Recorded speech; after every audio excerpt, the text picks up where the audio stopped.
నిన్న పవన్ కళ్యాణ్ గారు ఆ పార్టీ నాయకులను ఉద్దేశించి మాట్లాడుతూ ఒక గ్రంథి శ్రీనివాస్ రౌడీ అని, గోండా అని, లేదంటే భీమవరం నుంచి తరిమి కొట్టేయాలని చెప్పి ఆయన మాట్లాడింది చూస్తే కనుక నాకు ఆశ్చర్యం వేసింది.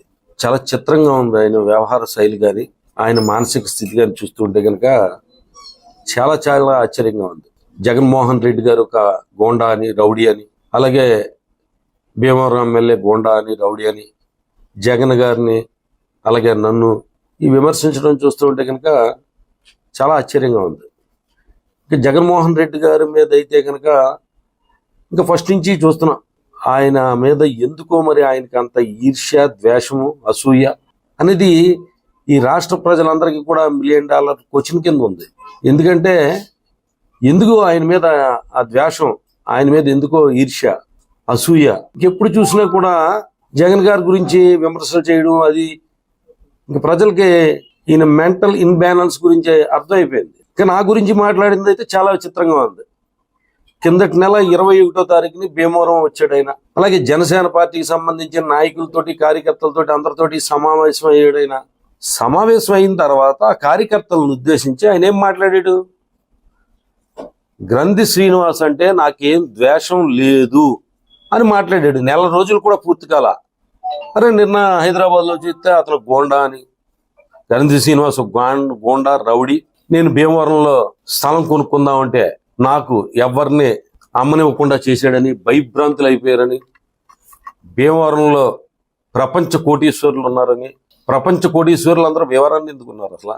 ఇప్పుడు సత్యం రామలింగరాజు గారు కానీ, లేదంటే కనుక విష్ణు విద్యా సంస్థల విష్ణురాజు గారు కానీ, అలాగే ప్రసాద్ కన్స్ట్రక్షన్స్ కానీ, ఇంకా ఇలా పెద్ద పెద్ద సంస్థలకు సంబంధించిన వ్యక్తులందరూ కూడా భీమవరం లేరు.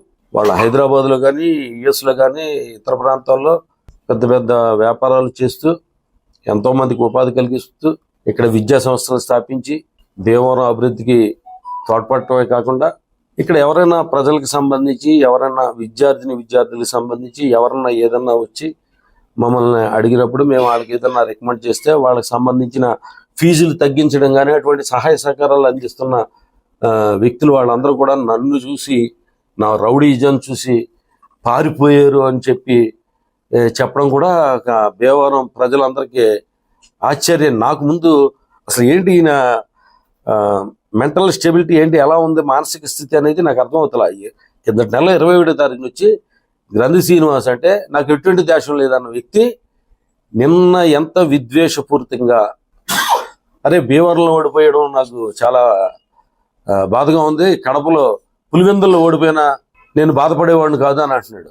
పులివెందుల్లో పోటీ చేయకపోని అసలు ఇప్పుడు దాకా ఎక్కడ పోటీ చేయాలో అసలు లేదంటే 24 సీట్లు తీసుకుని చంద్రబాబు నాయుడు కాళ్ళు చేతులు పట్టుకుని జన సైనికుల ఆత్మగౌరవాన్ని చంద్రబాబు నాయుడు పాదాల దగ్గర తాకట్టు పెట్టి పొత్తులు జగన్మోహన్ రెడ్డి గారిని దించాలి, ప్రభుత్వ వ్యతిరేక ఓటు చీలిపోవనివ్వకూడదు అంటూ ఢిల్లీలో పడిగాపులు పడి రాష్ట్ర ప్రయోజనాలు అని చెప్తుంటే ప్రజలు ఏమన్నా అమాయకులు నమ్మడానికి?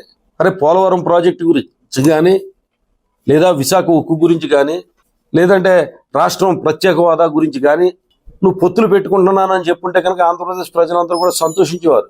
మీ ఏదైతే జనసేన పార్టీకి సంబంధించిన కార్యకర్తలు వాళ్ళు కూడా గర్వంగా మా నాయకుడు ఈ రాష్ట్ర ప్రయోజనాల కోసం, ప్రత్యేక హోదా కోసం, లేదా పోలవరం ప్రాజెక్టు కోసం, లేదా విశాఖ ఉక్కు కోసం అరే పోరాడుతున్నాడు, పొత్తులు పెట్టుకుంటున్నాడు అని చెప్పుకునేవారు వాళ్ళు. కనీసం జన సైనికులకి అవకాశం కూడా ఇవ్వడం వల్ల నిన్ను ముఖ్యమంత్రిగా చూడాలని కోరుకున్న జన సైనికులందరినీ కూడా ఏ రకంగా మాట్లాడే వాళ్ళందరినీ అసలు పార్టీ లేదు, బొక్క లేదు అన్నట్టుగా, ఒక బూత్ కన్వీనర్ లేడు, మనం 10 మందికి భోజనాలు పెట్టలేం, మనది అసలు మన పార్టీ అయినా మందే, అసలు నన్ను గెలిపించలేదు మీరు అని వాళ్ళ మీద నిందలు మోపుతూ, నువ్వు ఓడిపోవడానికి వాళ్ళే కారణం అన్నట్టుగా, నాకు ఓట్లు వేయలేదు మీరు అని చెప్పి, నా పార్టీలో నాకు సలహాలు ఇవ్వద్దు, సూచనలు ఇవ్వద్దు, ఉంటే ఉండండి పోతే పొండి అని ఈ రకంగా నీ పార్టీకి సంబంధించిన నీ అభిమానుల్ని, జన సైనికుల్ని కూడా అవమానించే ధోరణిగా మాట్లాడటం, రాజకీయాల్లో ఇటువంటి వింత పోకడలు ఎక్కడ కూడా చూడాల.